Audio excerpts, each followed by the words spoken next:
Hello everyone, this is Ajit from Catalyst Class. So इस video में we will understand कि class 10 math chapter 9 some applications of the trigonometric MCQ देखेंगे। ठीक है। So इसमें most important question मैंने cover किया है इस वीडियोज़ में। टॉप 10 क्वेश्चंस मैंने कंसिडर किया है। सो इस वीडियो में हम लोग लॉजिक बिल्ड करेंगे। वी विल अंडरस्टैंड कि कैसे इसको अपना एमसीक्यू क्वेश्चन को फास्ट सॉल्व करेंगे, कैसे ना एलिमिनेट करेंगे ऑप्शंस को, सो दैट कि ना हम लोग ऑप्शन देख करके भी कुछ क्वेश्चन को कैसे सॉल्व किया जाता है फास्ट, बिकॉज हमारे पास टाइम बहुत कम होता है और एमसीक्यू में नंबर हमें ना मिस नहीं करना है। तो हमें मार्क्स 100 के 100% लाने हैं एमसीक्यू से। ठीक है, क्योंकि सिंपल होता है और बहुत ही बेसिक अंडरस्टैंडिंग के साथ इस क्वेश्चन को किया जा सकता है एंड इस क्वेश्चन को सही किया जा सकता है। इसलिए please watch this video till end. आपको definitely you will get the benefit from this. आपको रियली ये हेल्प करेगा। आप नॉट ओनली द सॉल्व करोगे 10 क्वेश्चन, बट आप जो है ना लॉजिक भी बिल्ड करोगे। आपके माइंड में कुछ चीज़ें ना ऐसे बिल्ड होंगी जो कि आप एग्ज़ाम टाइम में it will really help you. ठीक है। इससे हट के भी अगर एमसीक्यू क्वेश्चन आता है तो आपका ये लॉजिक जो है वहाँ पे भी काम आएगा। So please watch this video carefully and try to solve it. Pause this video, try to solve it. ठीक है, चलो क्वेश्चन नंबर 1 देखते हैं। If the length of the shadow of a tree is decreasing then angle of elevation is. Length of the shadow, चलो ये tree है। ठीक है। If length of the shadow of the tree का shadow क्या है, ये है। ठीक है। अगर शैडो डिक्रीज कर रहा है, पहले लेंथ का शैडो क्या था, डी था। ठीक है। अगर शैडो डी था, अगर डिक्रीज कर रहा है, शैडो इतना आ गया, तो पहले लेंथ ये क्या हो गया, शैडो है, ये शैडो है अपना। ठीक है। अगर इस शैडो को डिक्रीज हो गया मतलब कहीं यहाँ पे आ गया सी पॉइंट पे। ठीक है। सो ये एंगल देखोगे, एंगल ऑफ एलिवेशन क्या हो जाएगा, इंक्रीज हो जाएगा, right. So angle of elevation will be increase, because क्यों इंक्रीज होगा, क्योंकि अगर आप देखोगे तो ये ट्री है, आप सपोज यहाँ पे खड़े हो। ठीक है। आप यहाँ से इस ट्री के टॉप व्यू को देख रहे हो तो एंगल कुछ है, बट आप जैसे ही ट्री के पास जाओगे आपको जो है आपकी आइज जो है और ऊपर करनी पड़ेगी। ठीक है, उसको देखने के लिए। तो अगर देखो ये बंदा क्या होता है, एंगल ऑफ एलिवेशन पहले हमें समझने की ज़रूरत है। ठीक है। एक फ़्लाइट है, ओके। अगर मैं यहाँ से देख रहा हूँ इस फ्लाइट को, तो जो एंगल बना रहा हूँ ये अपना बेस से, ठीक है, यहाँ से अगर इसको बेस कंसिडर कर लें तो इससे जो एंगल जो बना के हमारी आइज देख रहे हैं इस फ्लाइट को, that is called the angle of elevation, ये। ठीक है। अगर फ्लाइट वाला बंदा अगर इसको देख रहा है, आदमी को, इस बंदे को, ठीक, फ्लाइट से, ठीक है, सो इसके रिस्पेक्ट में ये बेस हो गया और यहाँ से ये इसको देख रहा है आदमी को, फ्लाइट से। ठीक है, पायलट, ओके, पायलट देख रहा है इस मैन को। सो क्या हो जाएगा, ये एंगल ऑफ डिप्रेशन होता है। ठीक है, with respect to this base, right, ये। तो ये दो चीज़ें बहुत इंपॉर्टेंट है। इस फिगर से ना आपको याद रहेगा, फ्लाइट वाला फिगर ले लो कि फ्लाइट से पायलट देख रहा है, आप पायलट को देख रहे हो, फ्लाइट को देख रहे हो, that is the angle of elevation. Pilot जब आपको देख रहा है तो with respect to the horizontal loom, that is called the angle of depression.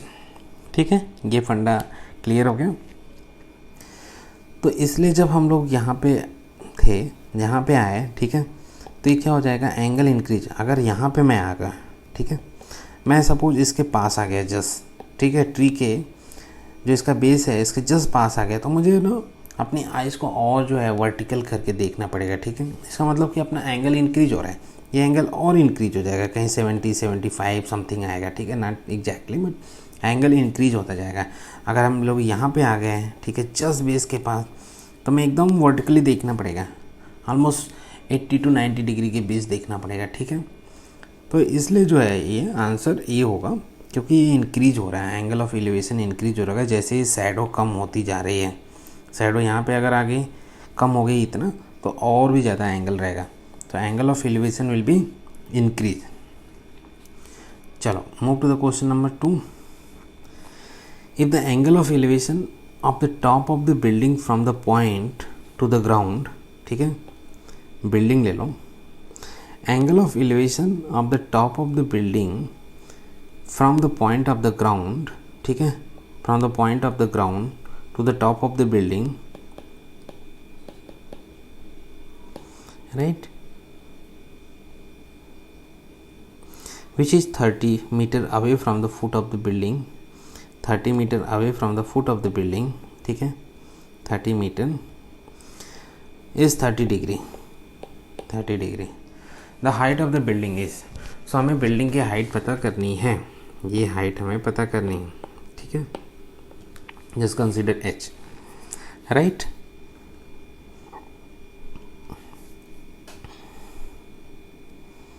So point A just consider कर लो, इस ट्रायंगल बन गया B and C, okay, right angle triangle.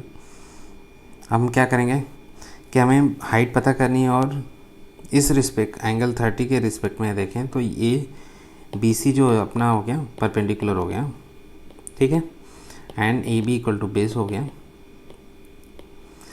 तो हमें पता है कि tan अगर करूँ, ठीक है, परपेंडिकुलर एंड बेस के रेशियो में tan थीटा करूँ, tan theta equal to tan A अगर लिखूँ, सो हो जाएगा अपना B C by A B, ठीक है.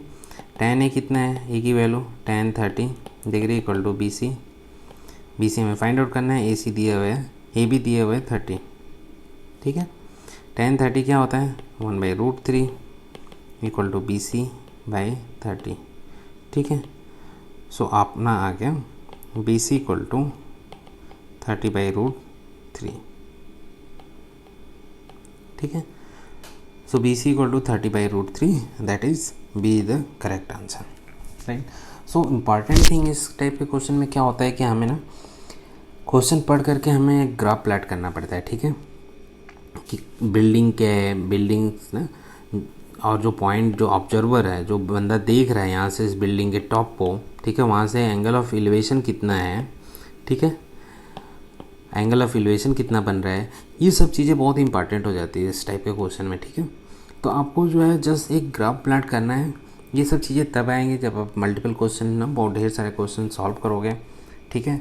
तो आप ना आपके माइंड में ईजिली ये सब चीज़ें बिल्ड होने शुरू हो जाएंगे जैसे ही क्वेश्चन आप पढ़ोगे, राइट. ये सब सिंपल क्वेश्चन है और ये सब लॉजिक हमें हम अप्लाई करनी पड़ेगी, राइट. चलो question number 3. If the height of the building and distance from the building foot to point, if the height of the building, so it's talking about building, height of the building and distance from the building foot to the point is increases by 20%, if the height of the building and distance from the building to the foot, so height भी increase बोल रहा है और ये भी increase बोल रहा है, ठीक है, distance from the building foot, ठीक है, बिल्डिंग से ये भी इंक्रीज बोल रहा है, ठीक है. तो पहले ये था, अब बोल रहा है कि हाइट को, ठीक है, इंक्रीज कर दो 20% से और बेस को भी इंक्रीज कर दो 20% से इधर. Now what will be the, now इसको मैप कर दो, ठीक है. नाउ यू सी दैट कि then angle of elevation at the top of the building. तो पहले एंगल ऑफ एलिवेशन ये था, ठीक है, अगर इसको हम नाम देते हैं A B C, now it's D and E. So angle of elevation theta था. नाउ 20% जो हमने इंक्रीज कर दिया है 20% ऑफ बी सी, ठीक है, ये हो गया अपना 20% ऑफ ए बी, इंक्रीज जो हुआ है ए, राइट. सो ये क्या हो जाएगा अपना कि रेशियो जो है सेम होगा. We know that trigonometric ratio में कि इसकी ये साइज जो है, या तो ट्रायंगल हम छोटा सा लें या बड़ा लें, ठीक है, जो रेशियो इसका और इसका होगा हमेशा सेम होगा. अगर इसी को सेम रेशियो से इंक्रीज कर दें, ठीक है, सेम रेशियो से इंक्रीज कर दें और इसके बीच और इसके बीच रेशियो देंगे हमेशा सेम होगा. दैट मीन्स एंगल भी सेम ही होगा, राइट. सो अगर हम देखेंगे tan थीटा निकालेंगे, अगर दोनों tan थीटा निकाल दें, ठीक है, तो A B by B C, ठीक है। अगर ये कर दें कि tan अल्फ़ा मान लेते हैं इसको, तो tan अल्फ़ा मान लें तो ये हो जाएगा अपना B E by D B, ठीक है। बोथ इज सेम बिकॉज ये सेम परसेंटेज रेशियो से इधर भी बढ़ा है और इधर भी बढ़ा है, ठीक है। तो इसलिए हमेशा जो है angle of elevation will B same, do not change. So I hope this is clear. If you guys have still problem, please put in the comment box of the YouTube. Okay, comment my YouTube channel comment. You will see it. Question number 4 क्या बोलता है? If the tower 6 meter height, that just consider this is a tower. Okay. If the tower is 6 meter height, okay.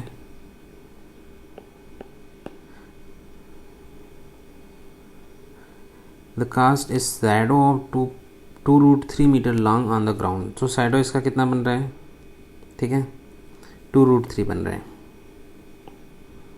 इसको shadow बन रहा है 2√3 and ये 6 metre long है, ठीक है।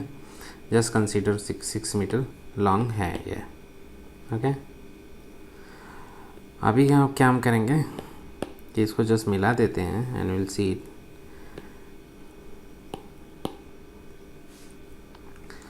देन द सन्स एलिवेशन, अभी सन्स का एलिवेशन क्या हो जाएगा, ठीक है, right. So this is sun, nothing but, ठीक है। सो सन्स का एलिवेशन क्या हो जाएगा, अगर हमारे पास ये पता है और हमारे पास ये पता है और ये इस एंगल के रिस्पेक्ट लेंगे तो tan थीटा अगर मैं लिखूँ तो हो जाएगा अपना ए बी एंड सी, तो हो जाएगा A B by B C. A B क्या है 6 है, बी सी क्या है 2√3 है, ठीक है। तो अपना tan थीटा आ गया √3, थीटा क्या हो जाएगा 60 डिग्री। तो ये अपना जो है ये 60 डिग्री एलिवेशन हो गया, ठीक है। तो answer A is correct. Question number 5 की तरफ मूव करते हैं। The angle of the elevation of the top of the building 30 meter height, 30 meter ये बिल्डिंग है अपना B Q, from the foot of the another building का ये foot है, ठीक है, ये in the same plane is 60 degree, तो ये 60 डिग्री बना रहा है, ठीक है। And also the angle of the elevation of the top of the second tower, ये सेकेंड टावर की बात कर रहे हैं, ठीक है, from the foot of the first tower के फुट से 30 डिग्री, ये 30 डिग्री है, ठीक है। Then the distance between the two building, so हमें बेसिकली एक्स की वैल्यू फाइंड आउट करनी है, राइट। सो हमारे पास 2 ट्रायंगल है, अगर देखें तो ट्रायंगल अपना हो जाएगा, 2 ट्रायंगल हैं, triangle A Q B and triangle P A B, right. अब इन दोनों ट्रायंगल में हम लोग एंगल पता है, इसकी हाइट पता है, तो अगर हम लोग बात करें ए क्यू बी की, इसमें देखेंगे तो tan 60 डिग्री इक्वल टू क्या हो जाएगा B Q by A B, ठीक है। tan 60 क्या होता है √3 होता है, बी क्यू क्या है, बी क्यू ऑलरेडी 30 दिया हुआ है, बाय ए बी क्या होता है, ए बी इज़ एक्स, ठीक है। तो एक्स इक्वल टू 10√3 आ गया, ठीक है, सिंपल सा। तो हमें बेस की वैल्यू पता चल गई, तो option A is the correct. So important क्या है कि हमने क्वेश्चन पढ़ कर ये कैसे विजुलाइज कर रहे हैं, ठीक है, और डायग्राम बना रहे हैं। जैसे ही हमने अगर डायग्राम बना लिया, अपना क्वेश्चन 80% सॉल्व हो गया। अगर डायग्राम में कहीं भी कंसेप्ट में बनाने में रॉन्ग हुआ, ठीक है, अपना क्वेश्चन गलत होने के चांसेस पूरे हैं। इसलिए angle of elevation, angle of depression should be very much clear. तो इसलिए मैंने पहले ही क्वेश्चन में बहुत ही अच्छे से एक्सप्लेन किया है, ठीक है। चलो क्वेश्चन नंबर 6 करते हैं। The angle formed by the line of side with the horizontal when the point is below the horizontal level is called angle of depression. The angle formed by the line of side with the horizontal when the point is below the horizontal level, when point is below the horizontal level, ठीक है। so this is called the angle of slide angle of depression. Theta is the angle of depression.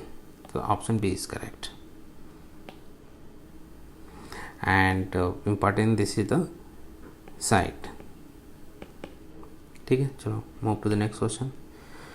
The angle formed by the line of the side with the horizontal when the point being viewed is above the horizontal level. So above the horizontal level, ठीक है, things are viewed, that is called the angle of elevation. Theta is the angle of elevation. ये totally question based है अपना angle of elevation, angle of depression. ठीक है, कैसे हमने understand किया हुआ है. ओके, तो ये दो चीज़ें हमारे माइंड में एकदम क्लियर होनी चाहिए. Angle of elevation, angle of depression की ऑब्जेक्ट कहाँ है, किसको व्यू कर रहे हैं. ठीक है, ऑब्जेक्ट कौन सा है, व्यू किसको कर रहे हैं, बेस किस रिस्पेक्ट में बेस को रख रहे हैं. ठीक है, ये चीज़ें हमारे माइंड में बहुत क्लियर होनी चाहिए. इफ़ यू वांट टू ना watch complete video, I have one YouTube video for height and distance, so please go through that, there I have explain very well. चलो क्वेश्चन नंबर 8 देखते हैं. From the point on the ground which 15 meter away from the foot of the tower. From the point on the ground which is 15 meter away from the foot of the tower, ये tower अपना है. ठीक है, ये 15 meter है from the point से. The angle of elevation of the top of the tower, इससे angle of elevation of the top of the tower is 60 degree. So height of the tower standing straight. तो height of the tower हमें find out करनी है. ठीक है, so simple सा formula है tan 60 equal to T by 15. ठीक है, 60 क्या होता है, tan 60 √3 T by 15.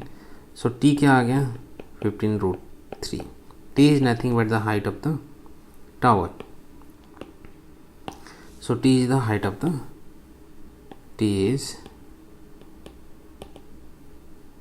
Height of tower. ठीक है, सो ये अपना आंसर आ गया. Okay, 8. Question number 9. The line drawn from the eyes of the observer, ठीक है, to the point in the object view by the observer is said is line of sight. The line drawn from the eyes of the observer to the point of the object view by the observer. So अगर देख लिया कि यहाँ पे ना point है. ठीक है, जस्ट कंसिडर करो कि ये पॉइंट है, ये ऑब्जर्वर है. ठीक है, ये ऑब्जर्वर है, ये पर्सन है, इसको व्यू कर रहा है. ठीक है, ये सपोज सन है, इसको व्यू कर रहा है. तो ये जो लाइन अपनी ड्रॉ होती है, ठीक है, ये लाइन जो बन रही है ना, that is called the site,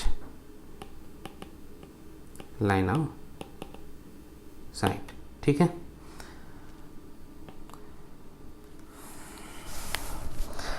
so question number 10. The height or length of the object or distance between the two distant object can be determined with the help of, this is called the trigonometric ratio, because just the ratio between the height and base, right? So that is called the trigonometric ratio. So thank you very much for watching this video. Please like and subscribe. And if you really like this video, please share with your friend, so that this will help them to understand better such kind of question. ठीक है, so please like.